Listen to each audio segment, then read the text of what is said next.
अस्सलाम वालेकुम, welcome back to my YouTube channel cook and eat with Maria. उम्मीद करती हूँ कि आप सब लोग खैरियत से होंगे, अपना और अपने प्यारों का बहुत अच्छे से ख्याल रख रहे होंगे। थंबनेल से तो पता चल ही गया होगा कि आज बन रहा है पिज़्ज़ा सॉस। और टाइम नहीं करते ज़ाया और चलते हैं अपनी रेसिपी की तरफ। बिस्मिल्लाहिर्रहमानिर्रहीम। इसके लिए सबसे पहले मैंने 3 टमाटरों का पेस्ट बना लिया था। उसके बाद हमें नमक चाहिए 1 टीस्पून जितना या हस्बे ज़ायका। लाल मिर्च यहाँ पे हमने ½ टीस्पून ली है, और आप चाहे ज़्यादा भी ले सकते हैं, कम भी ले सकते हैं। और टमाटो प्यूरी है जो मैंने किसी भी ब्रांड का आप ले लो, इजीली मिल जाता है, तकरीबन 3 टेबलस्पून जितना।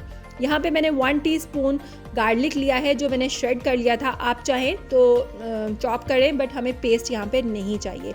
उसके बाद ऑरिगेनो लिया है मैंने 1/4 टीस्पून, या आप 3 से 4 चुटकी कह लो, उसको हम डालेंगे। लीव्स लिए हैं, या मैंने पाउडर नहीं लिया। और ऑयल हमें यहाँ पे चाहिए 2 to 3 टीस्पून जितना। तो सिर्फ ये चीज़ें, और विनेगर है जो मैं बाद में ऐड करूँगी, मैं आपको साथ में बता दूँगी। तो ये थी इसकी बेसिक चीज़ें, ज़्यादा इंग्रेडिएंट्स नहीं है, बहुत सिंपल से इंग्रेडिएंट्स हैं जो इजीली आपको घर में मिल जाएंगे। तो चले जी रेसिपी स्टार्ट करते हैं। सबसे पहले हम अपने पैन को हीट अप कर लेते हैं, और उसके बाद हम उसमें डालेंगे 2 टीस्पून जितने कुकिंग ऑयल।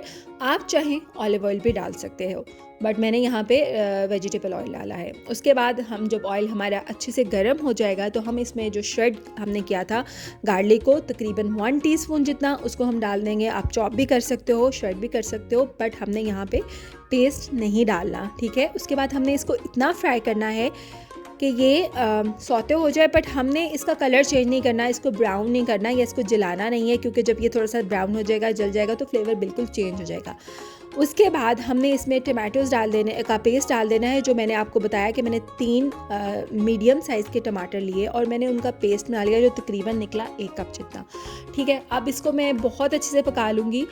इसको आपने इतना पकाना है कि इसका जो कच्चापन है ना वो ख़त्म हो जाए, क्योंकि टमाटरों का एक कच्चापन होता है जो नहीं अच्छा लगता है। जब ये अच्छे से बॉयल हो जाएगा, पानी थोड़ा सा खुश्क हो जाएगा, तो इसमें हम लाल मिर्च डालेंगे जो हमने ली थी ½ टीस्पून जितनी, और साथ में हम इसमें डाल देंगे नमक, जो लिया था हमने 1 टीस्पून। नमक आप टेस्ट कर सकते हैं, इसलिए बेहतर है कि पहले आप थोड़ा कम डाला करें, फिर उसको बढ़ा लिया करें, क्योंकि नमक का हमारे पास ऑप्शन होता है कि हम ज़्यादा कर सकें, ठीक है। और बहुत ज़्यादा नमक को हम कम करना ज़रा मुश्किल हो जाता है, तो बेहतर है कि पहले आप थोड़ा डालें, फिर थोड़ा और डाल दीजिएगा। ओके जी, अब ये अच्छे से बॉयल हो चुका है। उसके बाद मैं इसमें डाल दूँगी 1 टीस्पून जितना वाइट विनेगर। उससे ये होगा कि हम इसको प्रिजर्व कर सकेंगे, इसकी जो लाइफ है वो थोड़ी सी इंक्रीज़ हो जाएगी, और ये ज़्यादा मतलब इसको 1 वीक के लिए हम रख सकेंगे, और ये ख़राब नहीं होगा।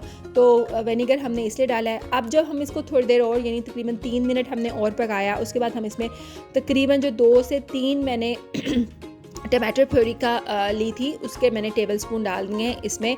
अब मैं इसको अच्छे से पकाऊंगी, और उसके बाद मैं उसी बाउल में थोड़ा सा पानी डाल के, जिसमें टमाटर प्यूरी थी, हम उसी को में थोड़ा सा पानी डाल के हम इसमें डालेंगे, ताकि ये पके, अच्छे से पक जाए। पानी डालने का मकसद ये है कि ये ना कि ज़्यादा ही थिक हो जाए, और पानी हम ज़्यादा डालेंगे तो ये अच्छे से पक जाएगी, इन शॉर्ट। ओके जी, अब इसको हमने पकाना है, तकरीबन आपने 5 मिनट इसको और पकाना है।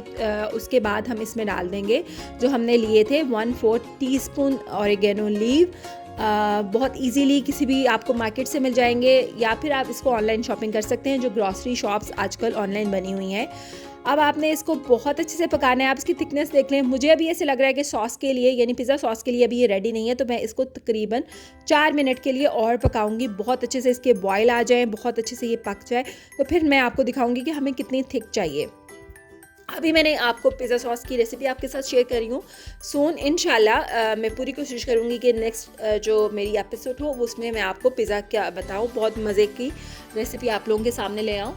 आप लोग भी इसको 2 दिन पहले या 3 दिन पहले बना के रख सकते हो, ताकि आप का काम जो है ना ज़रा सिमट जाए और जल्दी जल्दी, क्योंकि पिज़्ज़ा बनाना लेंथी है। तो आप देख सकते हैं कि हमें कितनी थिक चाहिए ये वाली पिज़्ज़ा सॉस। अब ये बहुत अच्छे से जो है थिक हो चुकी है, कुक हो चुकी है। आप यहाँ पे नमक चेक कर सकते हैं अगर आपको लगे कि कम है। तो यहाँ पे मेरी पिज़्ज़ा सॉस हो गई है तैयार, बिल्कुल। थिकनेस भी आप लोग देख सकते हो, इससे ज़्यादा थिक नहीं कीजिएगा, क्योंकि फिर अच्छी नहीं लगेगी। और ये जो क्वांटिटी है तकरीबन 3 to 4 पिज़्ज़ाज़ पर, जो हमारे मीडियम साइज़ की या लार्ज साइज़ के 3 पे और मीडियम साइज़ के 4 पिज़्ज़ा पे, ये बहुत आराम से जो है ये लग जाएगी।